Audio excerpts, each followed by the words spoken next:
दोस्तों ये तस्वीरें बीजेपी के लिए होश उड़ाने वाली हो सकती हैं। दोस्तों अमूमन अगर इस तरह की तस्वीर किसी कांग्रेस शासित राज्य या फिर ऐसे राज्य जहां पर बीजेपी की सरकार नहीं है वहां उतरती, मतलब सैकड़ों की तादाद में लोग सड़क पर उतरते सरकार के खिलाफ, तो गोदी मीडिया में हेडलाइंस चल रही होती। लेकिन क्योंकि ये मामला बीजेपी से जुड़ा हुआ है कि इसीलिए पूरी की पूरी गोदी मीडिया चुप है, इसीलिए मैं आपको ये खबर बता रही हूँ। दोस्तों वैसे हमारे देश में अलग अलग धर्मों का जन्म हुआ, बहुत से ऐसे धर्म हैं जो दूसरे मुल्कों से हमारे देश में भी आए, लेकिन ये हमारे देश की खासियत है कि इस देश की मिट्टी ने हर धर्म को न केवल पनाह दी बल्कि जगह भी दी। चाहे कितने भी अल्पसंख्यक समुदाय हों, वो आसानी से अपने धर्म की न केवल यहाँ पर उसको अपनी आस्था का सम्मान कर सकते हैं बल्कि अपने धर्म का पालन भी कर सकते हैं।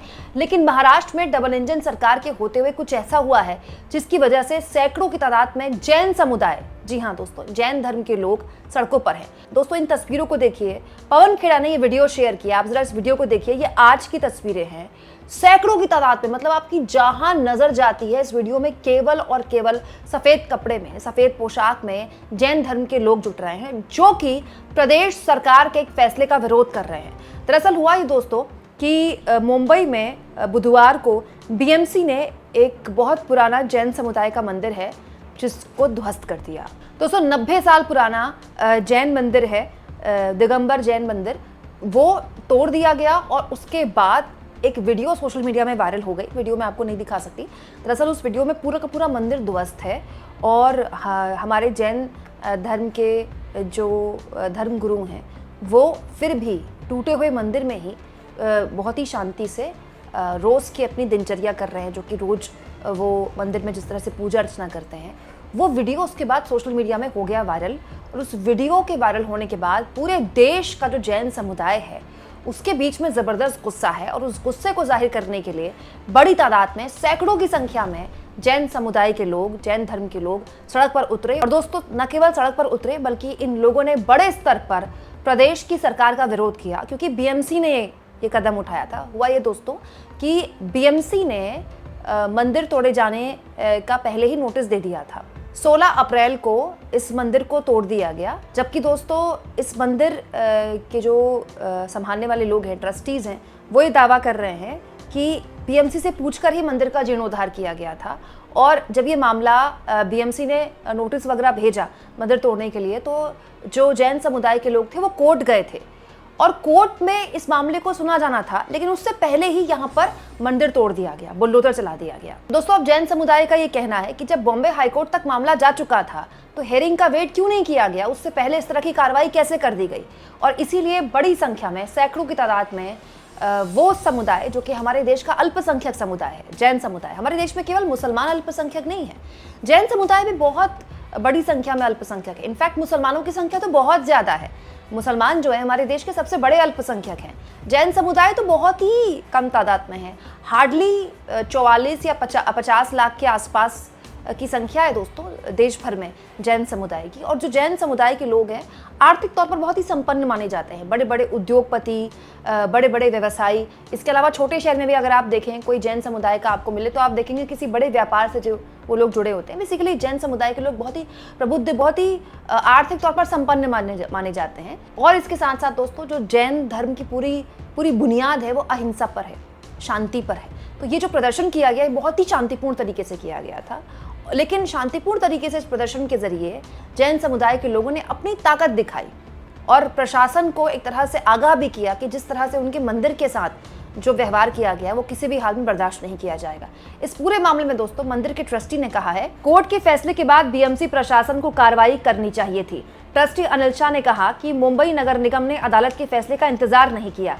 मंदिर के ट्रस्टियों ने कहा कि बीएमसी को पता था कि हमने हाईकोर्ट में अपील दायर की है, लेकिन बीएमसी प्रशासन ने जल्दबाजी में मंदिर तोड़ दिया, इसीलिए जैन समाज की ओर से इस मामले की जांच की मांग की जा रही है। दोस्तों अब जैन समुदाय के लोग भी यही कह रहे हैं कि हमने जो अधिकारी थे उनसे कहा कि आप कोर्ट पे हमने मामला लेकर गए, कोर्ट की हेयरिंग का तो कम से कम इंतजार कीजिए, लेकिन इंतजार नहीं किया गया और मंदिर तोड़ दिया गया। अब जैन समुदाय के लोग कह रहे हैं कि बीएमसी के उन अधिकारियों पर एक्शन होना चाहिए, उन पर कार्रवाई होनी चाहिए जिन्होंने ये काम किया, जिन्होंने बिना समाज के लोगों की सुने बगैर इस तरह से मंदिर तोड़ दिया। दोस्तों जाहिर सी बात है ये मामला बहुत ही संवेदनशील है और हम पूरी उम्मीद करते हैं कि डबल इंजन सरकार इसको सीरियसली लेगी। अब सोचिए, मैं इसको हाइपोथेटिकल कह रही हूँ, 1% अगर ये किसी ऐसे राज्य में हुआ होता जहाँ पर कांग्रेस पार्टी की सरकार है या फिर गैर भाजपा सरकार है, तो फिर किस तरह की हेडलाइंस बनती। कांग्रेस मंदिर विरोधी, कांग्रेस ने तुड़वाया मंदिर, कांग्रेस के पाप, कांग्रेस ने मंदिर पर चलवा दिया बुलडोजर, कांग्रेस जैन विरोधी। ये तो बात ऐसे ही हेडलाइंस बनती हैं कांग्रेस पार्टी को लेकर या विपक्ष की किसी भी सरकार को लेकर। लेकिन इतना बड़ा मामला है, सोचिए मुंबई की सड़कें इस वक्त भरी हुई है, इतनी बड़ी तादाद में जैन समुदाय सड़क पर उतरा, शांतिपूर्ण तरीके से ही उतरा, लेकिन उतरा। कोई हेडलाइन आपको ऐसी दिखी, इस पर किसी ने कोई हल्ला बोला या कोई आपको दंगल वगैरह करते हुए दिखाई दिया? ये बताता है दोस्तों कि इस तरह के मामलों में भी जो मीडिया कवरेज होती है बहुत ही सिलेक्टिव होती है। ये तो बात हो गई मीडिया कवरेज की। अब आ जाइए दोस्तों कि बीजेपी को इससे क्या नुकसान है। देखिए दोस्तों, जो जैन समाज के लोग हैं बहुताया में वो हमेशा से बीजेपी के ही वोटर रहे हैं और जैसा कि मैंने आपसे कहा कि तादाद में बहुत ज़्यादा नहीं है, बहुत बड़ी आबादी नहीं है जैन समाज की, लेकिन आर्थिक तौर पर बहुत ही संपन्न है, बहुत प्रभावशाली लोग हैं देश में जैन समुदाय के लोग।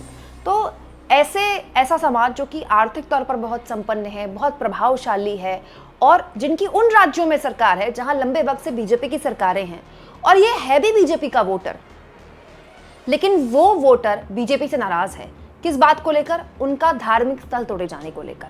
ये वो सरकार है दोस्तों, ये वो पार्टी है जो करती ही धर्म की राजनीति है, जो बात बात पर मंदिर मस्जिद की बात करती है। आज उसके खिलाफ वो समुदाय खड़ा हुआ है, आज उससे वो समुदाय सवाल पूछ रहा है जो उसको वोट करता रहा है। दोस्तों ये मामला बहुत ही संवेदनशील है और हम पूरी उम्मीद करते हैं कि मुंबई की सरकार, देवेंद्र फडणवीस की सरकार इसको सीरियसली लेगी, क्योंकि दोस्तों ये मामला राजनीतिक नफा नुकसान से कहीं ज्यादा है। हमारे जो जैन समुदाय के भाई बहन हैं बहुत ही शांतिप्रिय है, बहुत ही शांतिप्रिय। आप जैन समुदाय के जितने भी धर्मगुरु हैं उनको भी आप देखेंगे, उनके बोलने का लहजा या फिर जो उनकी वेशभूषा होती है वो इतनी सादी और इतनी ज़्यादा सादगी से भरी होती है कि उनका पूरा जीवन ही उसमें निकलता है। लेकिन ऐसे समुदाय में जो कि आवाज़ भी नहीं उठाता, प्रदर्शन भी करता है तो शांतिपूर्ण तरीके से करता है, अहिंसा के साथ करता है, उसमें अगर गुस्सा पनप जाए किसी पार्टी को लेकर या फिर किसी सरकार को लेकर, किसी पार्टी के खिलाफ प्रदर्शन नहीं था, ये बीएमसी के उन अधिकारियों के खिलाफ प्रदर्शन था जिन्होंने इस तरह की कार्रवाई की। ये बताता है कि ये किसी भी हाल में किसी भी राजनीतिक दल के लिए ठीक नहीं है। और साथ में ये भी बताता है दोस्तों कि हमारे देश के जो अधिकारी लेवल के लोग हैं वो कितने निरंकुश हो चुके हैं। बुलडोजर चलाने में इन अधिकारियों को मतलब ये लोग सोचते तक नहीं है। जब मन चाहा किसी के घर में बुलडोजर चला दिया, जब मन चाहा किसी के दफ्तर में बुलडोजर चला दिया, जब मन चाहा किसी के मंदिर में बुलडोजर चला दिया। कोई देखने वाला नहीं, कोई सुनने वाला नहीं है।